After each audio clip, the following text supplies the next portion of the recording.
자, 여러분 반갑습니다. 이번 시간에는요, 우리 사회계약서입니다. 앞서도 지난 시간 마무리에도 말씀드렸지만, 사회계약서 정말 중요합니다. 이제 하나하나 보도록 하겠습니다. 먼저 여러분, 책 어디 빈칸이라든가, 좀 빈 공간이라든가, 아니면 노트, 아니면 포스트잇을 이용해서 일단 전체적인 필기를 먼저 좀 하고 그림을 좀 그려드리고 제가 여러분에게 책 정리는 좀 나중에 한꺼번에 해드리는 걸로 하겠습니다. 자, 볼게요.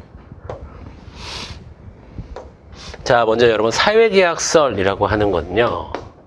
자, 사회계약서이라고 하는 것은 사회가 계약을 통해서 만들어진 것이다 라는 거예요. 간단하게만 말씀을 드리면, 그래서 자, 사회계약서이라고 하는 것은, 자, 계약을 통해 사회는 구성된 것이다. 이런 주장인데요. 자, 이 사회계약서에 공통점이 있고, 그 다음에 학자 간 비교가 있어요. 그러니까 공통점이라고 하는 것은, 홉스, 로크, 루소 모두에게 다 해당되는 그러한 내용이겠죠. 그 다음에 홉스의 주장, 로크의 주장, 루소의 주장, 이것들을 각각 또 비교해야 되는 문제도 있습니다. 근데 우리는 흔히 사회계약서를 공부할 때 학자 간 비교, 이게 홉스야, 로크야, 루소야, 이렇게 공부하는 것이 좀 익숙하죠, 사실은. 우리가 어렸을 때도 그렇게 공부를 했었을 거고, 여러분들.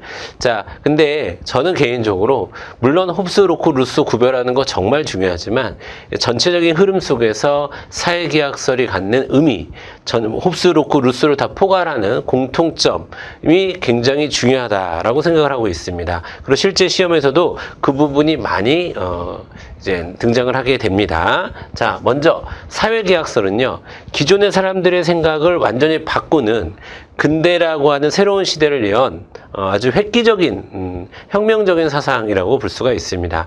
그러면 기존의 사람들은 어떻게 생각해 왔냐?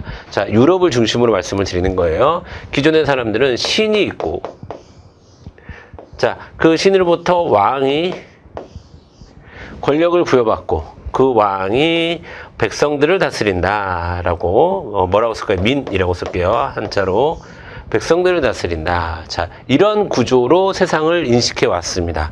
이런 구조로 사회를 인식해 왔죠. 그리고 요때 이 왕은 신으로부터 권력을 받는다라는 것이 이제 우리가 흔히 알고 있는 왕권 신수설이 되겠습니다. 자, 요게 이제 왕권 신수설이 되는 거예요, 여러분. 자,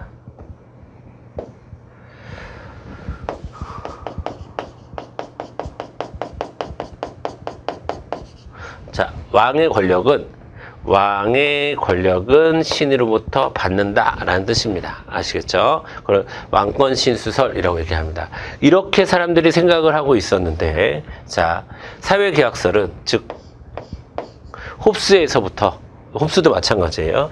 자, 그 생각을 바꿉니다. 어떻게 바꿨냐면, 자, 신으로부터, 자, 백성들이 권력을 부여받고, 그 백성들이 필요에 의해서 사회를 구성하는데, 그 사회는 이제 왕이 있을 수도 있고 뭐 없을 수도 있습니다. 자, 어쨌든 사회를 구성한다. 이렇게 바꿔버렸어요. 사람들의 사고 패턴을. 자, 그 이제 구체적인 내용을 좀 보면은, 자, 사람들은 신으로부터 직접 권리를 부여받는 것이다. 이게 바로 천부인권설이죠. 자, 이 천부인권설이 성립하니까, 자, 백성들은 필요에 의해서 사회를 만드는 거죠. 요게 이제 우리가 이제 공부하게 될 사회계약설이 되겠습니다. 아시겠죠? 그래서 전체적으로, 여러분이 전체적으로 이 변화,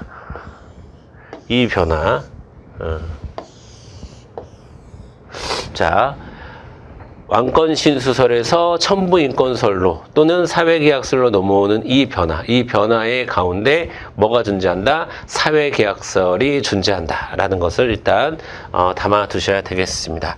자, 그래서 사회계약설을 좀 설명을 드리면 공통점이에요. 사회계약설의 공통점이 되겠습니다. 사회계약설의 공통점. 자, 사회계약설의 공통점. 볼게요. 첫 번째, 여러분, 사회계약설은 계몽사상의 영향을 받았습니다. 계몽사상의 영향을 받았다. 자, 계몽사상이라고 하면 지금 이야기한 계몽사상에서 제일 중요한 건 뭐냐? 바로 첨부인권설이에요.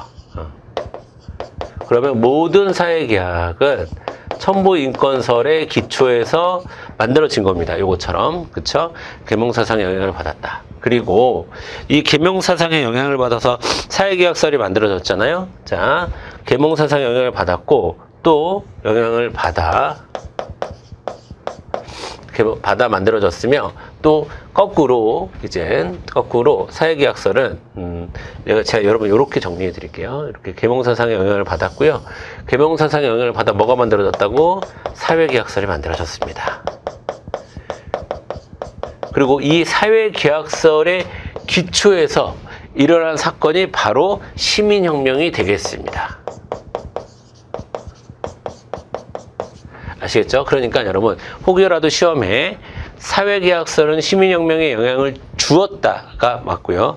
계몽사상의 영향을 받았다가 맞는 겁니다. 이게 순서대로 이렇게 잘 맞아야 돼요. 혹여라도 시험에서 사회계약설은 시민혁명에 영향을 받았다. 이렇게 하면 틀린 거예요. 그쵸? 부모가 자식을 닮을 수는 없잖아요. 자식이 부모를 닮는 거지. 뭔 말인지 아시겠죠? 그래서 이 순서에 맞게끔 물론 시민혁명은 계몽사상의 영향을 받았다. 그럼 맞아요. 자, 왜 할아버지 영향을 받을 수도 있는 거잖아요. 그렇죠? 그러니까 이 순서만 이 흐름만 맞으면 됩니다. 근데 이게 거꾸로 가면 안 돼요. 예를 들어서 계몽사상은 혹은 첨부인권설은 사회계약설의 영향을 받았다. 이러면 안 되는 거예요. 사회계약설에 영향을 준 것이지. 그렇죠? 요 순서가 중요하고 그다음에 두 번째. 자, 참고로 지금 제가 말씀드리는 거는 다시 한번 말씀드리지만 홉스, 로크, 루소 모두에게 다 적용되는 내용들입니다.